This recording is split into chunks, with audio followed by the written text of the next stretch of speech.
See that means I'm rusty.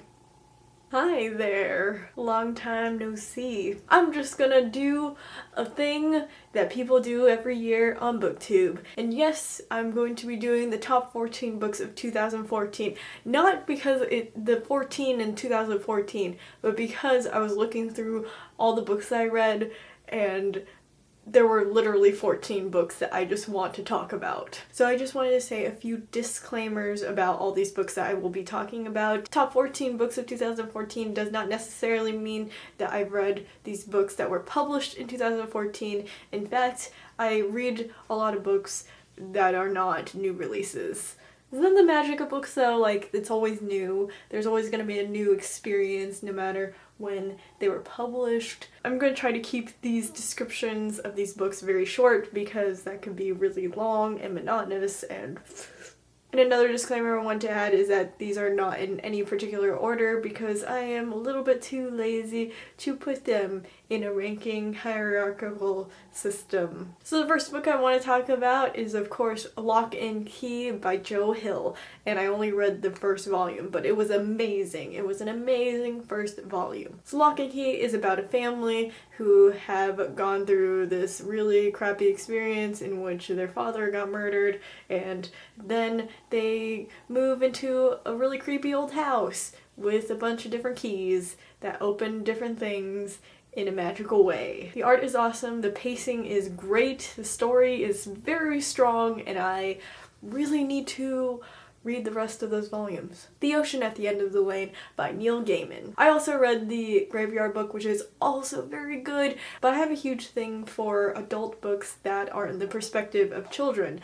So I really enjoyed it. It was amazing and beautiful. I swear, Neil Gaiman has this sort of witchcraft with his words. Neil Gaiman is a wizard. That's basically what I'm trying to say. The Alchemist by Paulo Coelho. My memory is a little bit rusty on it, but I remember enjoying it. There's sort of a simplicity to the language of this book I both enjoyed and was confused at. I was like, how can this language be so straightforward and simple, but at the same time be impossibly beautiful? The Interpreter of Maladies by Jumbly Theory.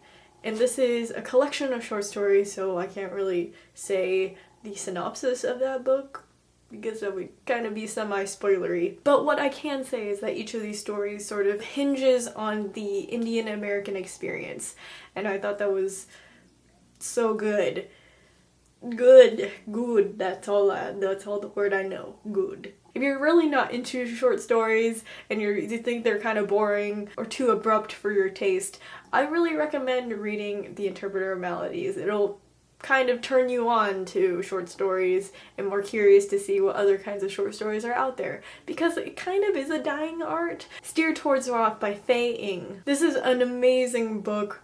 So good. I think about it from time to time. Like, I'm not even kidding you. I think I thought about it today. So Steer Towards Rock is a historical fiction novel, and it takes place, I think, in the 60s. There was a lot of politics behind Chinese immigrating to America. It's very condensed with a lot of beautiful sentences. And of course, I'm gonna have to bring up Saga by Brian Vaughan and illustrated by Fiona Staples. It's very important to talk about the illustrator because they don't get enough credit for pretty much pushing forward the story. Saga is kind of like Romeo and Juliet meets Star Wars, except less infuriating because Romeo and Juliet, I just wanna slap those children. That graphic novel is amazing, drawn really well, and the guys are like mega super hot.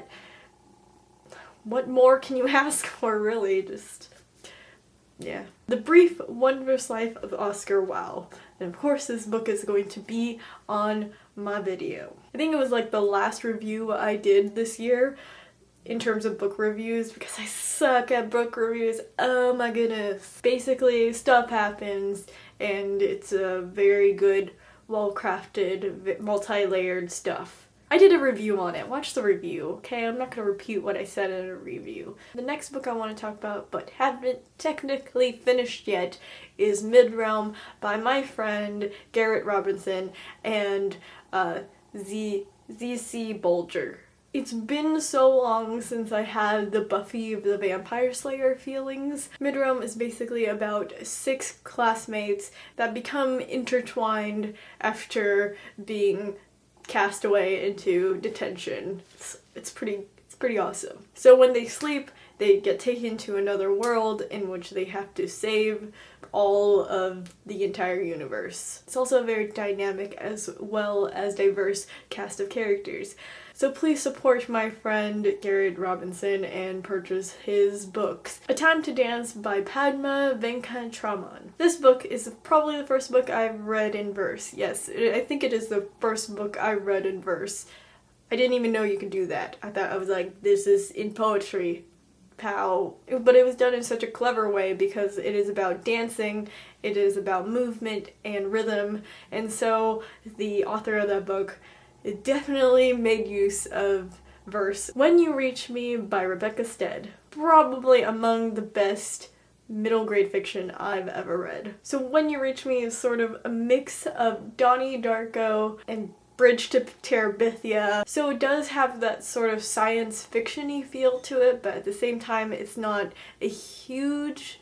It is a focal point, but it's not like a huge, influence on the book. Instead, you really focus on the main character's life and the main character's mom and sort of the relationships that go on within the book. Eleanor and Park by Rainbow Rowell. Of course I'm gonna bring up Eleanor and Park. So Eleanor and Park is about 2 people. Eleanor and Park. Wow, I am very good at explaining things. And it's sort of about their relationship together, and that's really all you need to know because you just need to read it. One Crazy Summer by Rita Williams Garcia. Another top tier middle grade book that I've read this year. So One Crazy Summer is about 3 black kids during the time of civil rights movement and the Black Panther movement as well. And these 3 kids are going off to see their mother for over the summer, and a lot of really crazy stuff go down in that book. And of course I'm gonna have to add an old-timey classic to this, and that's King Lear by William Shakespeare. King Lear is a really strange one. A really strange tragedy. Anyways, it's about King Lear, and it is a tragedy, so it's about his tragic end. Spoilers, I guess. And a lot of stuff go down. There are disguises, comedy, weirdly interwoven, but the comedy is sort of a foil for what is actually happening, which is very tragic. Basic Shakespeare stuff. And the last book I wanted to talk about is Chinamen by Maxine Hong Kingston. I just really enjoyed Chinamen. I was gonna go into that book thinking, oh, it's gonna be another Joy of Luck club, but it wasn't. It was weird. It's autobiographical. It also takes a lot of Euro-American fairy tales and inputs them into her stories and into sort of the autobiographical happenings. There's like a ghost story in it. That book blew my mind. That book blew my mind. Those are the top 14 books that I've read for this year, and I read a lot of good books. And I think it's because of BookTube. BookTube introduced me to so many good books. Anyways, I think that's all for me to talk about today.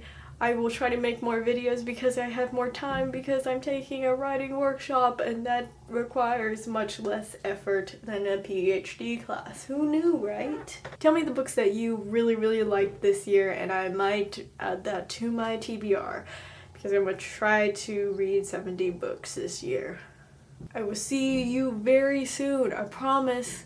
I promise. Pinky promise. And bye.